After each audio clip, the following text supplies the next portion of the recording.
बड़ी खबर आपको बता दें, इस वक्त मेरठ से मिल रही है, जहां पर मेरठ में लव जिहाद का मामला सामने आया है। अमित गुर्जर बनकर शमशाद ने प्रिया से शादी की और शादी के बाद शमशाद ने पत्नी प्रिया और बेटी की हत्या कर दी। तो हत्या कर शव को घर में ही गाड़ दिया गया। पुलिस आरोपी की तलाश में जुटी हुई है। तो मेरठ में ये बड़ी खबर सामने आई है, जहां एक बार फिर से लव जिहाद का मामला सामने आया।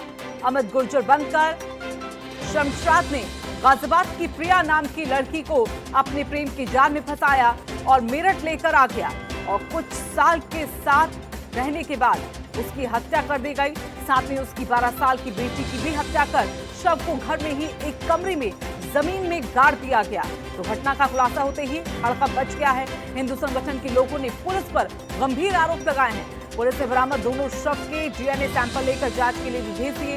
इसके साथ ही आरोपी की जल्द से जल्द गिरफ्तारी करने का दावा किया जा रहा है। इस मामले में हिंदू संगठन के लोगों ने हंगामा किया और कई एसएसआई पर पैरवी करने वाले मृतका के दोस्त के साथ अश्लील बातें करने का आरोप लगाया है।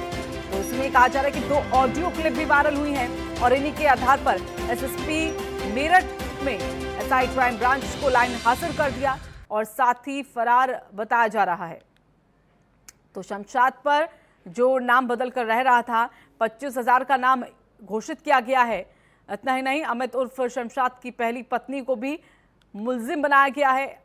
आरोप है कि उसने भी अपने पति के इस कृत्य को सहयोग किया और फिलहाल शमशाद और उसकी पत्नी दोनों ही फरार है, जिसके लिए पुलिस ने कई टीमें बनाई हैं। अभी भी इस मामले में हिंदू संगठन के लोग संतुष्ट नहीं हैं। तो ये मकान जब तोड़ा गया था तो उस दौरान की तस्वीरें देखिए, जहां एक कमरे के अंदर गड़ी हुई मां और बेटी दोनों की ही लाशें जो हैं, शव जो हैं, वहां से बरामद किए गए हैं। तो ये जब कार्रवाई चल रही थी उस दौरान की तस्वीरें, जेसीबी से इस घर को तोड़ा जा रहा था।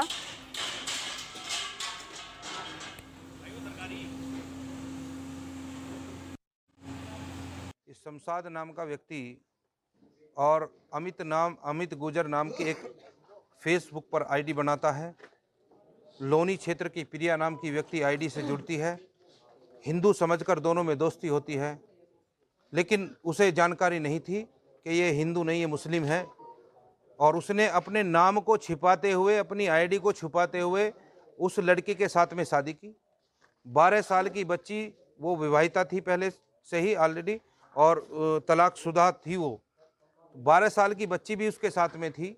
उस बच्ची को और उस लड़की को उसने इस्लाम को स्वीकार नहीं किया। इस्लाम के द्वारा और जो उनके रीति रिवाज हैं उनको मतलब मैं कह सकता हूं कि उनको मानने से मना कर दिया। तो उन दोनों की हत्या कर दी गई और ये हत्या भी उस प्रकार की गई कि 4 महीने पहले लॉकडाउन का पूरा प्रयोग करते हुए 4 महीने पहले उस लड़की और महिला दोनों को हत्या करके दफन कर दिया गया। तो ये तस्वीरें आप देख सकते हैं कि कैसे ये शख्स जो अमित गुर्जर बनकर रह रहा था, असल में नाम इसका शमशाद है। पहली पत्नी भी कहा जा रहा है कि इस शख्स की कृत्य को जानती थी और अब दोनों ही फरार है। तो पुलिस तलाश में जुट गई है। और मेरठ से हमारे साथ मनव्वर चौहान हमारे सहयोगी जुड़ गए हैं, उनका सीधा रुख कर लेते हैं। मनव्वर, एक बार फिर से मेरठ से लव जिहाद का मामला, पूरा मामला है क्या और ये सामने कब आया?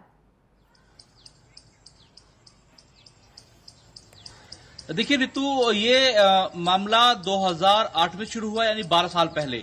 जो ये प्रिया महिला थी, इसकी शादी गाजियाबाद से दूसरी जगह की गई, गाजियाबाद में ही। लेकिन इन दोनों का 1 साल बाद डिवोर्स हो गया और इस बीच में इनके पास 1 साल की बेटी भी थी, जो कि फिर डिवोर्स के बाद मोदी नगर आकर रहने लगे। यहीं पर इनकी जो एक फेसबुक आईडी पर अमित गुर्जर नाम का एक शख्स आ जाता है और उससे दोस्ती से फिर प्यार में वो पूरा सिलसिला शुरू हो जाता है। अमित गुर्जर उसको मेरठ में ले आता है और मेरठ में लाने के बाद ये लोग रहते हैं 1, 2, 3, 4 साल ये लोग रहते हैं। लेकिन इस बीच में लॉकडाउन लगा और लॉकडाउन में ही प्रिया को ये मालूम हो गया ये अमित गुर्जर नहीं है, ये शमशाद है और इसकी पहले भी शादी हो रखी है। ऐसे में उसने इसका विरोध किया, लेकिन इस बीच में प्रिया और उसकी 6 साल की बेटी गायब हो गई। लेकिन जो मोदीनगर की लड़की थी, जो उसकी फ्रेंड थी, उसने इस पूरे सिलसिले को उठाया। हैरत की बात यह है कि उस लड़की को भी, जो पीड़िता की, जो मृतका की दोस्त थी, उसको भी पुलिस वालों ने पूरी बुरी तरीके से गालियां दी, उसके साथ बदतमीजी की, फोन कॉल्स, बाकायदा रिकॉर्डिंग उसने सबको दिखाई, हिंदू संगठन के लोगों को सुनाई। इस बीच में उसको इतना प्रताड़ित किया गया, दबाव बनाया गया कि उसने हाल ही में लॉकडाउन के दौरान ही अपने केस को वापस ले लिया। लेकिन इस बीच हिंदू संगठन के कुछ लोग एक्टिव हो गए और उन्होंने इस मामले में खुलासे की बात कही, और ये लोग अभी हाल ही में एसएसपी मेरठ से मिले, और एसएसपी मेरठ ने जब इसमें कार्रवाई शुरू की तो उस शख्स को पकड़ा गया, शमशाद को, उससे पूछताछ की गई, और पूछताछ में साफ हो गया कि उसके ही परतापुर इलाके के भूड भराल गांव में, घर में, उसके बेडरूम में ही उस लड़की को और उसकी बेटी को गाड़ कर दबा दिया गया है। दोनों की डेड बॉडी बरामद हुई है, फिलहाल डीएनए के लिए भेज दिया गया है। पुलिस ने इसमें तेजी से कार्रवाई की, पुलिस ने इसके घर को भी तोड़ दिया, और जो इसकी शमशाद की पत्नी है उसको भी इसमें शामिल बताया गया। 120B का मुलजिम बनाते हुए उसको भी यहाँ पर मुलजिम बनाया गया है। हालांकि वो दोनों लोग फरार हो गए हैं। इधर जो पुलिसकर्मी उस लड़की से बदतमीजी कर रहे थे, जो पैरवी कर रही थी, उस मसले में भी एक एसआई को सस्पेंड कर दिया, लाइन हाजिर कर दिया गया है, और आगे भी जांच जारी है। ऐसे में हिंदू संगठन के लोगों ने कहा है कि वह संतुष्ट नहीं है। दो चीजें, प्रिया और शमशाद, जो अमित गुर्जर के नाम से उसके साथ रह रहा था, इन दोनों की शादी पहले तो कब हुई, ये हमें बताइए। और दूसरा सवाल ये कि आपने कहा कि पूछताछ में खुद शमशाद ने इस बात का जिक्र किया कि उसने अपनी पत्नी को जमीन में गाड़ दिया है, तो क्या अब तक गिरफ्तारी नहीं हुई? और जब ये जानकारी दे दी गई थी तो क्या छोड़ दिया गया था? देखिए, ये बात हम कल से पुलिस अधिकारियों से पूछ रहे हैं। पुलिस अधिकारियों का कहना है कि उससे पूछताछ की गई, लेकिन वो शातिर था, इस पूछताछ के दौरान ही वो फरार हो गया। लेकिन सवाल ये भी उठता है कि आखिर ऐसे कैसे फरार हो सकता है जब एक शख्स से पूछताछ की जाती है, उसकी निशानदेही पर दो डेड बॉडियां बरामद की जाती हैं, डबल मर्डर का वो आरोपी है, फिर पूछताछ के बाद वो कैसे फरार हो गया? हालांकि पुलिस ने उसके लिए टीमें लगाई हैं। दूसरी बात जो प्रिया की सामने आ रही है कि उनकी शादी हुई थी या नहीं हुई थी, ये अभी हिंदू संगठन के लोग आरोप लगा रहे हैं कि उन लोगों की शादी हो गई थी, लेकिन अभी जानकार ये भी बताते हैं कि वो ऐसे ही लिविंग रिलेशनशिप में रह रहे थे और ऐसे ही वो उसको घुमाता था।